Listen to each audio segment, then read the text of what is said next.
গতকালকে আসলে আমি আমার জায়গা থেকে আমাদের চিটাগংয়ে প্রোগ্রাম ছিল। এই প্রোগ্রামটা আয়োজন করেছিল ইসলামী আন্দোলন বাংলাদেশ। আমরা সকালেই সেখানে গিয়েছিলাম। সকল রাজনৈতিক দলেরই সেখানে প্রতিনিধি ছিল এবং এই বিপ্লবের যারা বৈষম্যবিরোধী ছাত্র আন্দোলন এবং জাতীয় নাগরিক কমিটি তাদেরও প্রতিনিধি ছিল। তো সেই প্রোগ্রাম সামগ্রিকভাবে শেষ হয় রাত 12টার দিকে।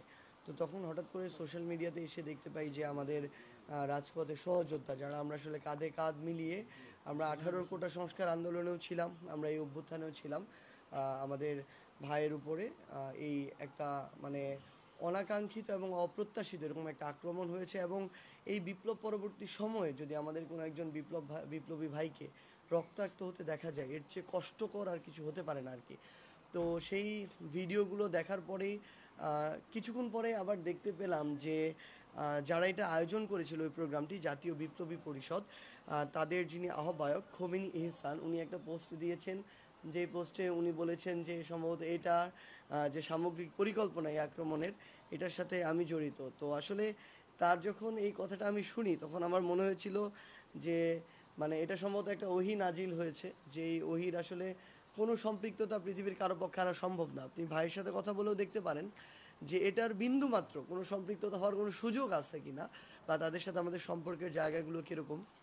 তো সেই জায়গা থেকে আমার মনে হচ্ছে যাই হোক সবার সব কিছু পাত্তা দেওয়ার প্রয়োজন নেই।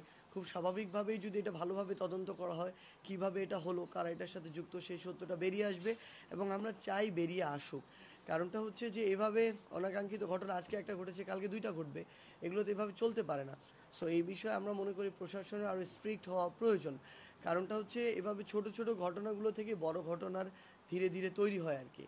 তো আরেকটা জিনিস আমরা আমাদের জায়গায় থেকে শুধু বলতে চাই যে এই রকম ঘটনাগুলো নিয়েই আসলে ছোট ছোট করে চক্রান্তগুলো তৈরি হবে, যেগুলো ধীরে ধীরে বড় আকারে যাবে। এটা কি নির্বাচন ঘিরে কোনো চক্রান্ত হচ্ছে?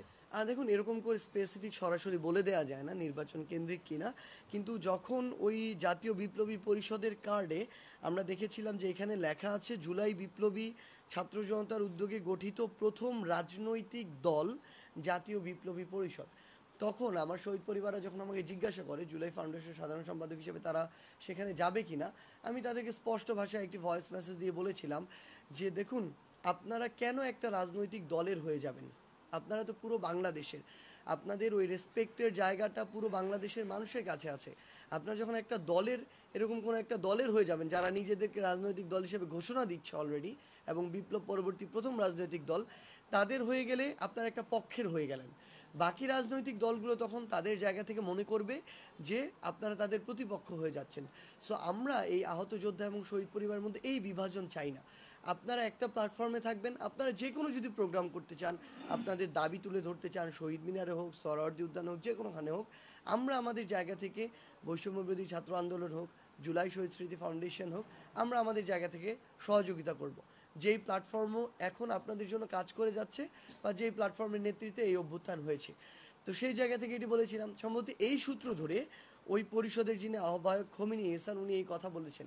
কিন্তু আমার মনে হয় কি একটা এরকম একটা প্ল্যাটফর্ম যারা তৈরি করেছেন, তার যারা নিজেদেরকে রাজনৈতিক দল দাবি করছেন, তাদের আহ্বায়ক যদি এরকম মানে অবিবেচনা প্রসূত এবং মানে যেখানে বিন্দুমাত্র কোনো সেন্স ক্রিয়েট করেন এরকম কথা বলে, আমাদের মনে হয় যে এগুলো আসলে ষড়যন্ত্রের গন্ধ কিংবা হচ্ছে এগুলো বিভিন্ন আসলে উস্কানি।